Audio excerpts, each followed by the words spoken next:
Welcome to another edition of Oklahoma Politics and You. I'm your host, Gary Cooper, with my co-host, Steve Byas. Tonight, our guest on the program will be Dr. David Yeagley.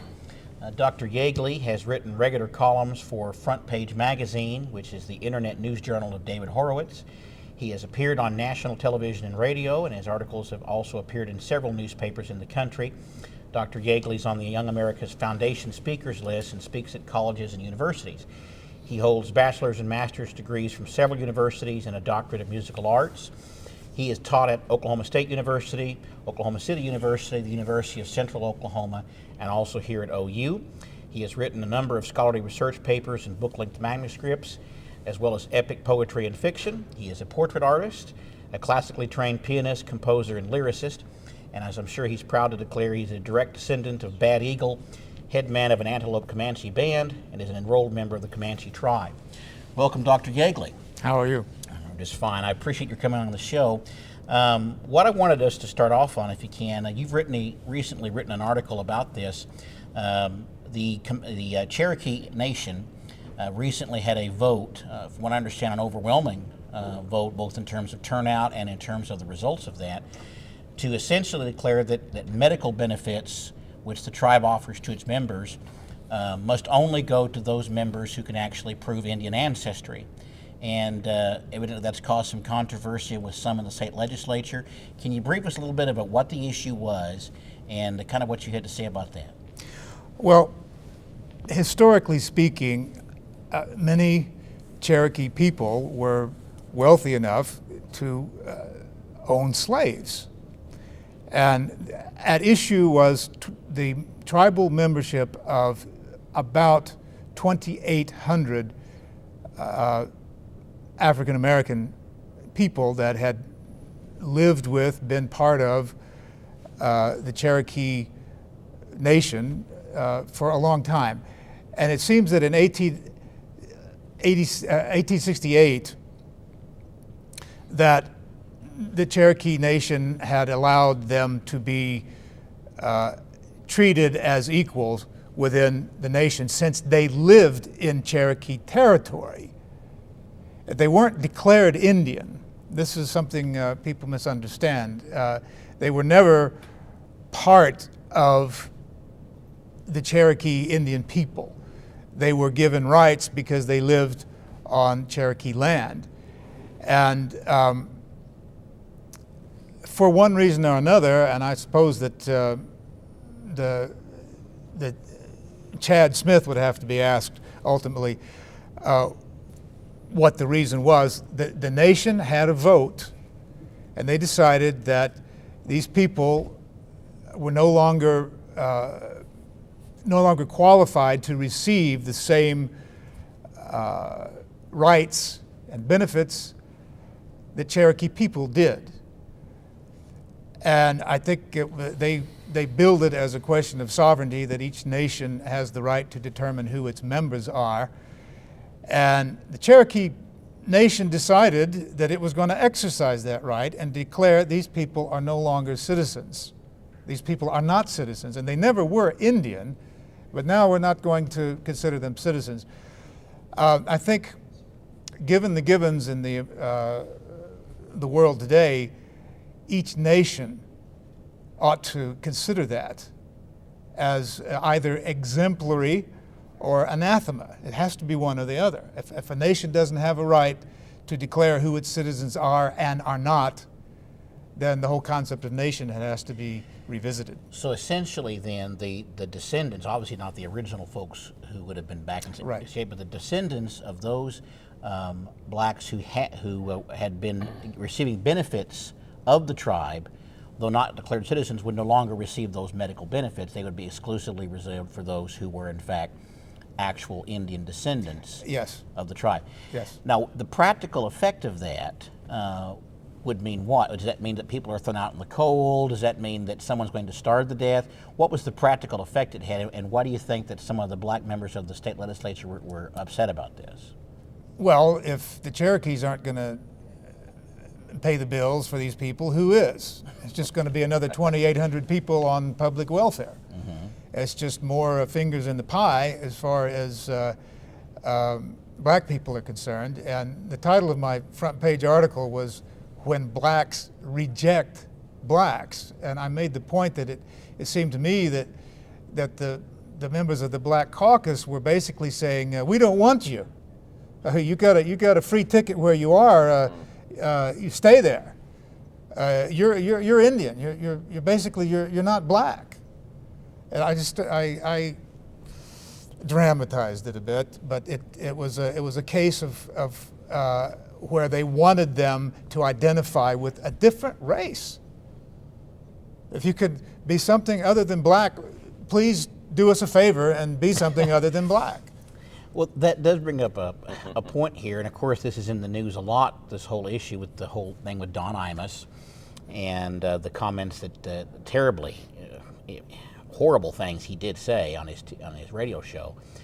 A typical person going to the University of Oklahoma, for example, a young student, if all he knew about race in American history and in American culture today was what he learned from the typical university education, he would probably get the impression that we're a terribly oppressive state where the white man is the root of all evil, and that somehow or another there's just the suppressive hand of the evil white man has just kept black Americans, Native Americans, other ethnic groups professionally down. How do we put that in perspective? I mean, like the Don Imus thing. Are people upset more because he made a racist comment or because he insulted the morality and dignity of the black women basketball players? What was the issue there, do you think? Well, I personally, if I'm trying to be intellectually honest, I can't even get that far in the argument. I have to think, well, he called those girls what black men call those girls. He called them what terms that black men have invented. I don't know, maybe black women had a part of it. All I know is that name calling is a big business in the ghetto. Well, if it must be when you look at the Billboard charts of records and hear the kind of lyrics coming off of that. The very worst, low-down, degrading names that blacks object to, they invented those names themselves. They used them first in most cases, and it all has to be translated. I mean, for a long time, I didn't know what a hoe was. I thought, there was some used debate. In the garden, yeah. There was a debate about that. So my point is, for black leaders to just blather out the deepest hurt and resentment towards a white man's use of terms that black men invented, to me is just an unacceptable, unidentifiable, chaotic sort of commentary on black people. This is a low point in black American history, in my opinion. Well, it's interesting. I've watched this too, and I'm sure Steve has as well. My first thought was, if they're going to fire the man, why don't they just hurry up and do it? What must we suffer through? Clearly he said some things that were highly inappropriate, and 30 or 40 years ago he would have been fired on the spot. Okay, no matter who he'd have said it about. But here we're being dragged through all of this. I've noticed in particular the Reverend, I use that term loosely, the Reverend Al Sharpton has in particular led point on this against the man. Do you think of the Reverend Sharpton as uniquely qualified to speak about the evils of racism, or does he have some things from his own history that might make him unqualified? Well, I think the only thing he is qualified to say is that Barack Obama is not from the ghetto. Which he evidently has said, yes. Yes, he has. He's qualified to say that. But in terms of the wrongness of what Imus said, that cannot be measured without considering the origin of those terms and the frequency of its use between black people. I just think there's some kind of hiatus in the public consciousness to separate those two events. No, this is, to call them nappy-headed hoes is a black term. And if it's wrong, then the people that should be fired are the black people that use those terms. That's where the issue is. I'm sorry, this is offensive to me to single out a white man's use of those terms as if that's morally wrong, and a black man's use of them is not morally wrong. That offends me. Well, let's bring up one more point, and then we'll bring Stephen here too. This does bring up an excellent point. In a free republic that depends on certain institutions, like such as the Constitution, a sense of patriotism, religion, family, etc., to maintain itself, is it healthy for individual elements of society in that republic, in this case, different races, ethnicities, whatever, to have this adversarial relationship? Who benefits from this type of, frankly, this industry of racial hate and I gotcha? Key bono, I mean, who benefits from this? Certain people, certain people, those that do the finger pointing, that's who benefits from it. I have, often in my speeches, I have dramatized how detrimental it is to young people to inherit a negative Weltanschauung, a negative worldview from the leaders of their own ethnic groups. I said something to this effect when I supported the Columbus parade in Denver last October. There were protesters there, not a one of whom was an Indian, but they were white liberals, and I asked them, I said, are you dimly aware of the effect that you might have on a young person giving them such a negative view of the world in which they live?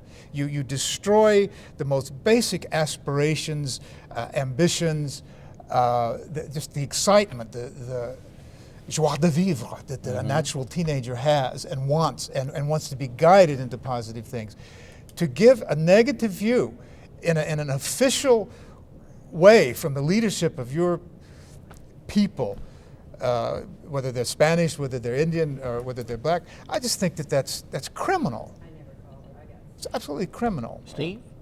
You know, you mentioned Christopher Columbus, and he has been credited that he came up with the term Indian, and I suppose he probably did. I suppose he thought he had reached the Indies and all that sort of thing. But a recent term, and I know Gary has used the term a lot tonight, Native American versus the term American Indian versus Indian. What do you think of these terms as far as what would be the best term to use to describe Indian people?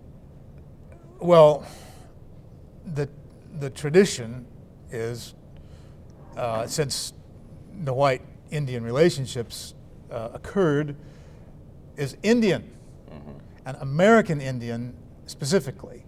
American Indian. Native American has become a ploy to include every non-white resident of the Western Hemisphere, and the Pacific, and Asia, and now it's gone all the way to Africa. And I will, if you'll allow me, I'll make the point that the Robert Redford's Sundance Institute, which is now funded in part by George Soros, which is a world globalist liberal, if there ever was one, is using the name Native American for their, they have a documentary department in that institution, and they have what they call a Native American initiative. It now, and they boast about this, it's on the internet, it's on their video clips. They have their officials standing there in front of the camera boasting that we've expanded the meaning of Native American. It now includes all persons of color from all continents, and just to add insult to injury, they've included homosexuals in this concept of a Native American. There's going to be women in there next. I mean, all oppressed groups is what they've done. Anybody that has a beef against the white male is in this gigantic basket And I think that if there's anything that's racist, that's racist. To say a Pacific Islander is in the same world as a Native American, through the use of the term Native American, to make him equal to an American Indian, to make an African the same thing as an American Indian, to make an Asian the same thing as an American Indian. This is robbing me of the meaning of the word American Indian. And that's why they don't use it. They don't want the American Indian to be what he is. They want him to validate all their racist globalist movement against America. Really, they want to use the Indian as a validation for all the complaints in the world. So this whole industry then of this grievance industry isn't really about helping oppressed people, so to speak. It's more some of an agenda of what's in it for me. Is that basically what's? Well, I'll tell you what I think, and this is I've said this in writing.